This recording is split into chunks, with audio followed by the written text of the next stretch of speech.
ایک شخص خراسان سے بصرہ آیا اور اس نے مشہور ولی اللہ حضرت سیدنا حبیب عجمی رحمۃ اللہ تعالی علیہ کے پاس 10,000 درہم بطور امانت رکھے. کہا آپ میرے لیے بصرہ میں ایک گھر خرید لیں تاکہ جب میں مکہ مکرمہ سے واپس آؤں تو پھر اپنے اسی گھر میں رہوں. یہ کہہ کر وہ چلا گیا. اب اس دوران بصرہ کے لوگوں پر ایک عجیب سی افتاد، ایک عجیب سی آفت آ گئی کہ وہاں آٹا جو تھا وہ شارٹ ہونے لگا اور آٹا بڑا مہنگا ہو گیا. حضرت حبیب عجمی رحمۃ اللہ تعالی نے دیکھا کہ جب لوگ بڑے پریشان ہیں، اناج کی تکلیف ہے، آپ نے وہ 10,000 درہم جو شخص نے آپ کو دیے تھے اس کا آٹا خریدا اور خرید کر وہ آٹا صدقہ کر دیا. یاد رہے کہ یہ ان کا امانت کو استعمال کر لینا یہ اولیاء اللہ کے خاص حالات اور تصرفات کے واقعات میں سے یہ واقعہ ہے، ورنہ ہر ایک کو شرعاً اس کی اجازت نہیں کہ وہ کسی کی امانت کو اپنے استعمال میں لے آئے. بہرحال وہ شخص کچھ ٹائم کے بعد واپس آیا، آ کر کہتا ہے کہ حضور وہ میرا گھر آپ نے خرید لیا ہے جو میں نے آپ کو رقم دی تھی؟ تو فرمایا ہاں، میں نے اس پیسے سے دنیا میں نہیں جنت میں گھر خرید لیا ہے. حضرت حبیب عجمی نے کہا کہ اگر تم راضی ہو تو ٹھیک ہے ورنہ رقم واپس دے دیں گے. تو وہ اپنے گھر پہ آیا، اپنی بیوی کو بتایا کہ میں نے پیسے دیے تھے حضرت حبیب عجمی کو کہ بصرہ میں گھر خریدنا. وہ کہتے ہیں اس کے گھر ان پیسوں کے بدلے جنت میں گھر خریدا ہے جس میں نہریں بھی ہیں، باغات بھی ہیں. اعتراض نہ کیا، لڑائی نہ کی کہ تمہارے پیسے کسی اور جگہ لگا دیے، تم نے تو کہا تھا گھر بنائیں گے.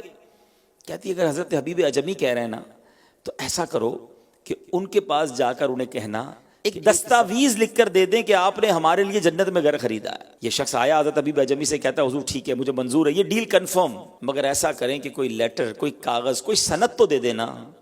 حضرت حبیب عجمی رحمۃ اللہ تعالی نے سند لکھی. اس میں کیا لکھا تھا؟ بسم اللہ الرحمن الرحیم. جو گھر حبیب عجمی نے محلات، نہروں اور درختوں سمیت 10,000 درہم میں اللہ تبارک و تعالیٰ سے فلاں بن فلاں کے لیے جنت میں خریدا ہے، یہ اس کی دستاویز ہے. اب اللہ عز و جل کے ذمہ کرم پر ہے کہ حبیب عجمی کی ضمانت کو پورا کر دے. یہ شخص یہ لیٹر لے کر گھر آیا بڑی خوشی خوشی. وہ شخص بڑا اولیاء اللہ کا چاہنے والا تھا. کہتا ہے اس دستاویز کو، اس خط کو، اس لیٹر کو میرے مرنے کے بعد میری قبر میں ڈال دینا. پر اس کے کفن میں یہ رکا ڈال دیا گیا. اب جب صبح ہوئی تدفین کے بعد تو لوگوں نے دیکھا کہ اس شخص کی قبر پر ایک پیپر پڑا ہوا ہے، ایک رکا پڑا ہوا ہے جس میں لکھا ہوا ہے یہ حبیب عجمی کے لیے اس مکان سے براءت نامہ ہے جو انہوں نے فلاں شخص کے لیے خریدا تھا. اللہ عز و جل نے اس شخص کو وہ مکان عطا فرما دیا.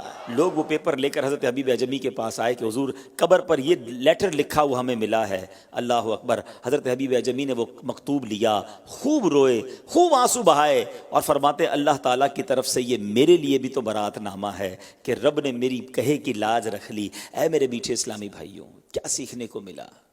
صرف دنیا ہی سب کچھ نہیں ہے، کچھ سودے آخرت کے بھی ہوتے ہیں، کچھ ڈیل ہمیں آخرت کی بھی بنانی چاہیے، کچھ ایسی انویسٹمنٹ بھی کرنی چاہیے جس کا منافع، جس کا نتیجہ، جس کی برکتیں مرنے کے بعد مجھے اور آپ کو ملے. اور ایسی ملے.